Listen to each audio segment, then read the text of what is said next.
Bienvenue aux Archives municipales de Neuilly-sur-Marne, je m'appelle Françoise Lachassine. Nous allons parler aujourd'hui du registre de délibération du conseil municipal de la période 1932-1940 et nous intéresser plus particulièrement à la période du 14 juin 1940 jusqu'en septembre 1940. Ce qui est intéressant dans ce document, c'est que Henri Robitaille, président de la délégation spéciale, y a tenu une sorte de journal de bord. Ce journal de bord est une source d'information très intéressante sur ce qui s'est passé à Neuilly-sur-Marne pendant les premières semaines de l'occupation allemande, mais c'est aussi des informations sur l'évolution de ce personnage, qui finalement est peu connu à Neuilly-sur-Marne, Henri Robitaille. Il est né en 1876 dans le Nord, il a fait la guerre de 14-18, il est décoré, il a reçu la croix de guerre et il est notaire à Neuilly-sur-Marne. Henri Robitaille est un notable. Quand il prend ses fonctions, il a des propos très critiques sur le travail de la municipalité précédente. Donc il s'affaire vraiment à remettre de l'ordre, à ses yeux en tout cas, dans la gestion de la ville.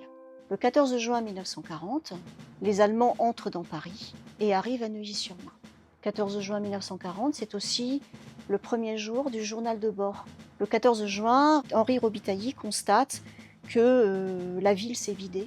Parmi la délégation spéciale, qui était composée de 3 personnes, M. Bourgeois est parti. Le secrétaire de mairie, la secrétaire sont partis également. La plupart des commerces sont fermés. Donc il aura pour première mission d'assurer le ravitaillement des Nocéens qui sont restés. Pour cela, il va faire forcer les portes des magasins qui ont été fermés par des commerçants qui ont fui la ville. Dans les premières semaines, il va s'efforcer de faire rétablir le service de nettoyage, de collecte des ordures. Mais très vite, il va se heurter à de grandes difficultés. Des difficultés de ravitaillement en essence, notamment, qui entravent également le ravitaillement alimentaire. Mais il va également constater, il va l'écrire, les carences de l'administration préfectorale. Donc il faut préciser qu'à cette époque-là, Neuilly-sur-Marne faisait partie du grand département de Seine-et-Oise, dont la préfecture était à Versailles. Donc Henri Robitaille décrit assez précisément, en fait, ce sentiment d'éloignement. Il va constater également les différences de traitement entre les villes de Seine-et-Oise et les villes du département de la Seine, qui pourtant est très proche. Donc finalement, ce notable avoue ses difficultés, proteste de plus en plus. On peut dire en quelque sorte qu'il rue dans les brancards. Il va jusqu'à publier et afficher sur les murs de la commune une lettre dans laquelle il dénonce les carences de la préfecture. Cet acte n'est pas du tout apprécié par le préfet, qui le révoque en août 1940. Le préfet va revenir sur cette révocation.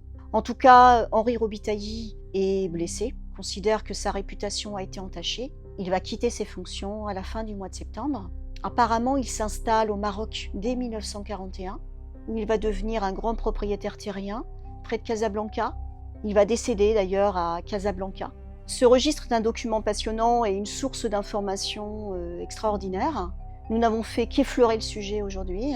Le document est consultable aux archives municipales. Si ce sujet, cette période vous intéresse, n'hésitez pas à prendre rendez-vous pour consulter le registre.